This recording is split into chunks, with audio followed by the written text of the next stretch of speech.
నమస్తే, welcome to our channel. నేను పద్మిని. ప్రస్తుతం మనతో పాటు నమస్తే. ఇన్నాళ్ళు నన్ను సపోర్ట్ చేస్తూ, ఎంకరేజ్ చేస్తూ మీ ప్రేమని నాకు అందిస్తున్న ప్రతి ఒక్కరికి కృతజ్ఞతలు. అలాగే ఈ వీడియో కూడా ఖచ్చితంగా మీకు ఉపయోగపడుతుంది. లైక్, షేర్ అండ్ సబ్స్క్రైబ్ చేసి మీ సపోర్ట్‌ని నాకు అందించండి. అలాగే ఈ వీడియో పట్ల మీకున్న అభిప్రాయాన్ని కామెంట్ సెక్షన్‌లో కామెంట్ చేసి తెలియజేయండి. ఇప్పుడు వీడియోని చూద్దాం. మంచి రిజల్ట్స్ ఇవ్వటం అనేది ఎంతో మంది ప్రముఖుల జాతకాల్లో మనం చూడటం జరిగింది. అండ్ 8 నంబర్ చాలా మంది భయపడుతూ ఉంటారు. కానీ మీరు చాలా బ్యూటిఫుల్‌గా ఇన్ఫినిటీతో కంపేర్ చేస్తూ చాలా బ్యూటిఫుల్‌గా చెప్తారు. The way you are. Right. అయితే శనికి సంబంధించి, శని భగవానుడికి సంబంధించి అనేక రకమైన అపోహలు ఉన్నాయి. అయితే ఆయన అనుగ్రహం మన మీద ఉండాలి. ఎంత ఆయన కర్మకారకుడైనప్పటికీ పనిష్మెంట్స్ ఇస్తారు. మనం చేసే తప్పులకి ఖచ్చితంగా పనిష్మెంట్స్ ఇచ్చి తీరుతారు. మరి పశ్చాత్తాప పడినప్పుడు దానికి నివృత్తి కూడా ఉండాలి కదా మరి. అంటే అనుగ్రహం. ఆయన అనుగ్రహానికి మనం పాత్రలు అవ్వాలి అంటే ఎలా ఆయన్ని ప్రసన్నం చేసుకోవచ్చు? సాటర్న్ అంటే నాకు చాలా భక్తిభావం పద్మిని. అదొకటిను. ఎందుకనో నాకు తెలీదు. ఉన్న అన్ని ప్లానెట్స్ కంటే కూడా నేను ఎక్కువ ఇంపార్టెన్స్ ఇస్తానన్నమాట. ఎందుకు అనంటే నేను చదువుతున్నప్పుడు, మనం ఒకసారి చదువుతున్నప్పుడు drill instructor of the universe అని చెప్పి సాటర్న్కి పేరుంది అని చెప్పి మనం చదువుకున్నాం. అదొకటిను. ఇంకోటి ఏంటంటే, ఎవరైనా కానీ తప్పు చేస్తే వాడి కర్మకాండను వదిలేసేయండి అన్నట్టుగా కాకుండా, ఏ తప్పులైతే చేశామో, ఎలాంటి కర్మనైతే అనుభవింపచేయాలో అది అనుభవింపచేసి మంచి దారిలో నడిచేటట్టు చేస్తాడు శని భగవానుడు. అందుకని నాకు చాలా ఇష్టం.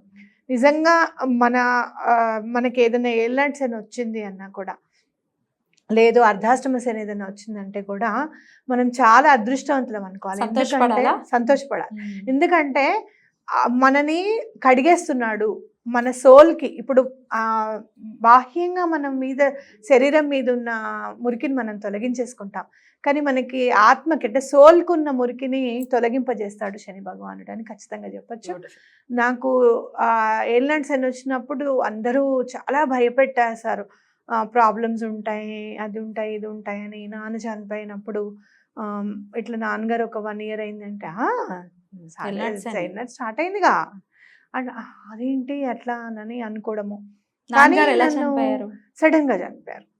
ఏలినాటి శని స్టార్ట్ అయిన 1 year. ఏమీ లేదు పద్మిని. 3 months అయింది. రిటైర్ అయిపోయి వచ్చారు. 3 monthsలో చాలా హెల్దీగానే ఉన్నారు.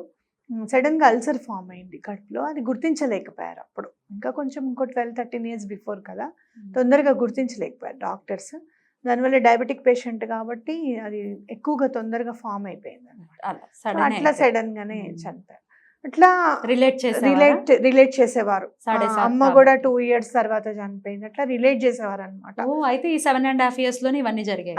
7.5 years లోనే ఇట్లా జరగడం. కానీ నేను మాత్రము ఎప్పుడు కూడా ఆ బ్యాడ్ టైం వల్ల అయిందని నేను అనుకోలేదు. ఆ తర్వాత వచ్చిన బాధల్ని చూసి నేను అనుకున్నాను, మేము పడితే పడ్డాంలే, మా అమ్మ మా నాన్న హ్యాపీగా వెళ్ళిపోయారు, ఇట్స్ ఓకే, వాళ్ళు ఉన్నన్ని రోజులు ఏ బాధ లేకుండా వాళ్ళు వెళ్ళిపోయారు అనే తృప్తి ఉండేదన్నమాట నాకు. అంటే coin other side of the coin చూసాను నేను. సాటర్న్ వచ్చింది కాబట్టే కదా వాళ్ళు తృప్తిగా వెళ్ళిపోయేటట్టు చేశాడు భగవంతుడు. ఏమి లేకుండా, పిల్లలకి ఏం లేదు అంటే తల్లిదండ్రులు ఇంకా బాధపడిపోరు. ఆ బాధ వర్ణనాతీతంగా ఉంటుంది. కాబట్టి వాళ్ళు ఉన్నంత వరకు అంత ఉంది, వెళ్ళిపోయారు అనేది నేను చూశాను. తర్వాత నేను చాలా నిన్న చెప్తున్నప్పుడు నాకు అనిపించింది అనమాట. నిన్న ఒకళ్ళు వచ్చినప్పుడు వాళ్ళకి చెప్పాను, ఏమండి ఇది చేస్తే శని భగవానుడు ఇదవుతాడు, లేకపోతే సప్రెస్ అవుతాడనో, లేకపోతే ఆగిపోతాడనో అట్లాంటి మాటలు మనం మాట్లాడుకోకూడదండి. మనం ఎప్పుడు కూడా సాటర్న్ని, శని ప్లానెట్ని ఎట్లా మనము ప్లీజ్ చేసుకోవాలి, ప్లీజింగ్ ఉండాలి. ప్లీజ్ ప్లీజ్ ప్లీజ్ అంటే మన పిల్లలు చూడు 4-5 సార్లు ప్లీజ్ ప్లీజ్ ప్లీజ్ అంటే మనం వెంటనే చెయ్యని తర్వాత అట్లానే ఆయన కూడా ప్లీజింగ్ మెంటాలిటీ. ఎంత తొందరగా మనం ప్లీజ్ చేసుకోవడం అంటే ఆయనను ప్లీజ్ అనడం కాదు, ఆయన ప్లీజ్ అవ్వాలి అని అంటే మనము ధర్మ కార్యక్రమాల వైపు అడుగు వేయాలి. అంటే మనం భగవంతుడికి ఏదైనా చెయ్యాలి, భగవంతుడికి గట్టిగా పట్టుకోవాలి అని అంటే మనకే స్ఫురణకి కలగజేస్తాడనమాట ఆయన. ఇది చేయండి, అది చేయండి అని చెప్పి. మీకు ఎగ్జాంపుల్ చెప్పాలి అని అంటే స్వాతి నక్షత్ర హోమం వాళ్ళ 54వ సారి ఇవాళే స్వాతి నక్షత్రం 54th టైం చేసుకుంటున్నాం. ఇవాళ.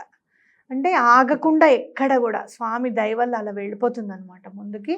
కాబట్టి మీరు ఎక్కువగా శని భగవానుడిని కనుక మీరు ప్లీజ్ చేసుకోవాలంటే లక్ష్మీ నరసింహస్వామిని పూజించండి. ఆయనను పూజించడం స్టార్ట్ చేస్తే మీ జీవితంలో వెలుగు అనేది నింపబడుతుంది. ఎవరికైనా కూడా ఏ బాధలు ఉంటాయి పద్మిని? ఆర్థిక బాధలు ఉంటాయి, లేకపోతే ఎవరో ఏదో చేశారు. ఈ మధ్య చాలా వింటున్నాం మనం ప్రయోగాల బాధలు కానీ, దుష్టగ్రహ బాధలు, దుష్టగ్రహ పీడ బాధలు కానీ, ఇంకా ఇలాంటివి అన్నీ ఉంటాయి. ఇవన్నీ కూడా మనకి ఉపశమనం కలిగించేది లక్ష్మీ నరసింహస్వామి. అద్భుతం. మీకు ఆర్థిక ఇబ్బందులు కానివ్వు, ఇలాంటివి ఏవైనా కూడా ఇలాంటి ఏ ప్రాబ్లమ్స్ అయినా సాల్వ్ చేసేది లక్ష్మీ నరసింహస్వామి. సో కంపల్సరీ లక్ష్మీ నరసింహస్వామి యొక్క పూజని మొదలు పెట్టుకొని మాకు వచ్చిన దాంట్లో మేము ఎంతో కొంత డొనేషన్స్కి కానీ, లేకపోతే ధార్మిక కార్యక్రమాలకి కానీ వెచ్చిస్తాను స్వామి, మాకు కరెక్ట్గా వెచ్చించే దారి నువ్వు చూపించు అని చెప్పి స్టార్ట్ చేయండి. తప్పకుండా ఒక్కొక్క అడుగు ముందుకేసుకుంటూ వెళ్తారనమాట. అద్భుతం అక్క. అయితే యాజ్ అ న్యూమరాలజిస్ట్ చెప్పండి, 8 నంబర్ బిలాంగ్స్ టు సాటర్న్ కాబట్టి ఈ 8 నంబర్లో పుట్టిన వాళ్ళు 8, అలాగే 17, అలాగే 26 వీళ్ళందరూ కూడా 8 కిందకే వస్తారు. కాబట్టి వీళ్ళు కూడా మరి సాటర్న్ కి సంబంధించిన వాళ్ళు కాబట్టి ఎట్లాంటి ప్రభావం ఉంటుంది ఆయన వీళ్ళకి? అంటే ఒకటి పద్మిని ఏం చేస్తారంటే, చాలా 26లో పుట్టిన వాళ్ళకి ఎట్లా ఉంటుందంటే ఒక ప్రళయం లాగా ఉంటుంది అనమాట. అసలు మనం 26 గురించి we will make a video. వాళ్ళ లైఫ్ చాలా ఇదిగా ఉంటుంది. డబ్బు అనేది చాలా చూస్తూ ఉంటారు, ఎప్పటికప్పుడు ఖర్చు అయిపోతూ వెళ్ళిపోతూ ఉంటుంది అనమాట. వీళ్ళ దగ్గర నిలబడడం అనేది ఉండదు. ఆ స్థిర లక్ష్మిని ఏర్పరచుకోవాలి అని అంటే కనుక వీళ్ళు కంపల్సరీగా ఒక డిసిప్లిన్ అనేది ఉండాలి వీళ్ళ లైఫ్లో. Okay, all 8s. ఇంకా ఇంకొక ప్రాబ్లం ఏంటంటే 8కి డిసిప్లిన్ ఉంటుంది కానీ 8 చుట్టూలో ఉండే వాళ్ళ ఫ్యామిలీ పర్సన్స్కి డిసిప్లిన్ ఉండదు. దానివల్ల వీళ్ళు అసలు ఏం చేయాలో కూడా వీళ్ళకి అర్థం కాక, వాళ్ళని బాధ పెట్టలేక, వీళ్ళు బాధపడలేక అలా ఉంటారు. కాబట్టి వీళ్ళు కూడా లక్ష్మీనరసింహ స్వామిని ఉపాసిస్తే సరైన దిశ, సరైన దశ ఏర్పడుతుంది అని మనం ఖచ్చితంగా చెప్పవచ్చు. అలాగే మీరు ఈ సంవత్సరం అంతా మనకి ఇంకా శని త్రయోదశి ఎక్కడ కూడా రాదు. అబ్బాయి ఈసారి చాలా విరివిగా వచ్చిందని నేను సంతోషపడ్డా. ఇంకా అయిపోయిందా? ఇంకా అదైంది. ఈ 2023లో అయితే శని త్రయోదశి లేదు. కాబట్టి మరి మొన్నటి వరకు కూడా చేసుకోని వాళ్ళు ఉంటారు పాపం. ఇప్పటికీ కూడా శని త్రయోదశి రోజు పూజ ఎలా చేయాలో తెలియని వారు కూడా ఉన్నారు, వెళ్ళలేని వాళ్ళు ఉన్నారు. వెళ్దాం అనుకుంటే ఆ రోజే ఏదో పడకపోవడమో, అడ్డు రావడమో, ఏదో ఒకటి జరిగి వెళ్ళని వాళ్ళు కూడా ఉన్నారు. వాళ్ళు ఏం చేస్తారు అంటే, మీరు ఇంకా లక్ష్మీనరసింహ స్వామిని పూజించండి, అలానే శ్రీపాద శ్రీవల్లభుల పాదములు పట్టుకోండి. సిద్ధమంగళ స్తోత్రం కనుక చదివితే శని భగవానుడిది చాలా తగ్గుతుంది అని మనం ఖచ్చితంగా చెప్పచ్చు. సాటర్డే రోజు ఏం చేస్తారంటే, ఈవినింగ్ 6 o'clockకి ప్రదోష వేళలో మహాశివుడిని పూజించండి. పూజించి సిద్ధమంగళ స్తోత్రం చదవండి ఎవ్రీ సాటర్డే. ఎన్నిసార్లు చదవమంటారు అక్క? సిద్ధమంగళ స్తోత్రం 11 సార్లు చదివితే మంచిది. మీకు టైం లేదు, కనీసం ఒక్కసారన్నా చదవండి. ఒక్కసారి చదివినా చాలు కదా. మనం ఇప్పుడు రోజుకు డాక్టర్ గారు మందు వేసుకోమన్నారు అనుకో, రోజుకు ఒక్క పుట్టేసుకున్న చాలు ముందు ఫస్ట్. అవునా కాదా? ఎంతో కొంత మెరుగున పడతాం మనం, దాని పని అది చేస్తాం. కాబట్టి రోజుకు ఒక్కసారి శనివారం సాయంత్రం ప్రదోష వేళ అంటే ఏంటి అనేది ఎప్పుడు అనుకోద్దు. సూర్యాస్తమయం అయినప్పుడు స్టార్టింగ్లో ఉండేదే ప్రదోష సమయం అని గుర్తుపెట్టుకోండి. అదంతా ఏం కాదంటే 6 to 7 గుర్తుపెట్టుకోండి. అద్భుతం అక్క. శని భగవానుడి గురించి మాట్లాడుకోవటం ఒక అదృష్టంగా భావిస్తూ చాలా చక్కటి వివరణ ఇచ్చారు.